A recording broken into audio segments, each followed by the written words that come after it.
Il y a 4 mois, oui, la France est en guerre, les hôpitaux sont débordés, les centres de réanimation débordent, c'est une catastrophe, on n'a plus de lits, c'est terrible, c'est la guerre. 4 mois plus tard, concrètement, qu'est-ce que vous avez fait? Est-ce que vous avez construit un seul hôpital? Rien. Est-ce que vous avez fait des tentes pour accueillir des malades supplémentaires? Que dalle. Est-ce que vous avez donné du matériel pour les centres de réanimation? Que dalle. Par contre, quand c'est la Coupe du Monde de foot, vous faites des stades en 15 jours, ça sort du sol comme des champignons.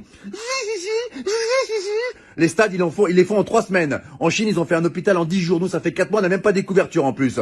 Un oreiller? Non plus. Bon, bah écoute, c'est super, hein, vive la France. Et arrêtez de nous balancer de la poudre aux yeux pour camoufler vos incompétences à parler de l'islam H24, c'est terrible. Les femmes voilées, les piscines séparées pour les femmes, le séparatisme, les extrémistes, les hommes qui se douchent en caleçon après, c'est un signe de radicalisation. Vous allez arrêter de casser les couilles aux musulmans, mais c'est quoi ce bordel? Là, si ça continue à ce rythme-là, ils vont dire que le coronavirus, il a muté et que les musulmans ont créé une bactérie qui s'appelle le Hamid-19. Nous sommes avec Jérémy qui a été infecté par le Hamid-19. Pouvez-vous nous raconter votre calvaire, Jérémy?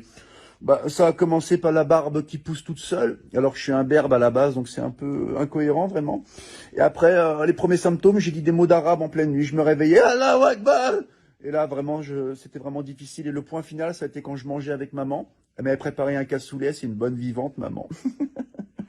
Et puis là, d'un coup, il y a une phrase qui est sortie. Ashhadu an la ilaha illallah wa ashhadu anna Muhammadan Rasulullah.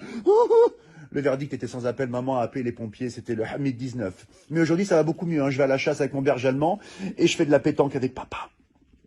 Voilà, c'était Jérémy qui a été infecté par le Hamid-19. Laissez les musulmans tranquilles, c'est insupportable. On a l'impression qu'il y a que eux qui existent dans le monde, vous les massacrez H24. Là, je m'adresse au peuple de France. Il faut qu'on défende nos frères musulmans, ce sont des Français à part entière comme nous. C'est comme si on laissait un gamin à l'école se faire tabasser par 10 personnes et qu'on réagissait pas.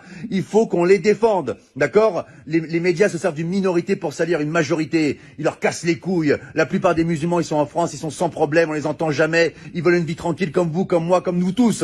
Laissez les musulmans tranquilles. Et là, c'est pas un rebeu, c'est pas un Renoir qui vous parle. C'est un blond aux yeux bleus qui vient de Bretagne et qui t'emmerde, espèce de facho de merde.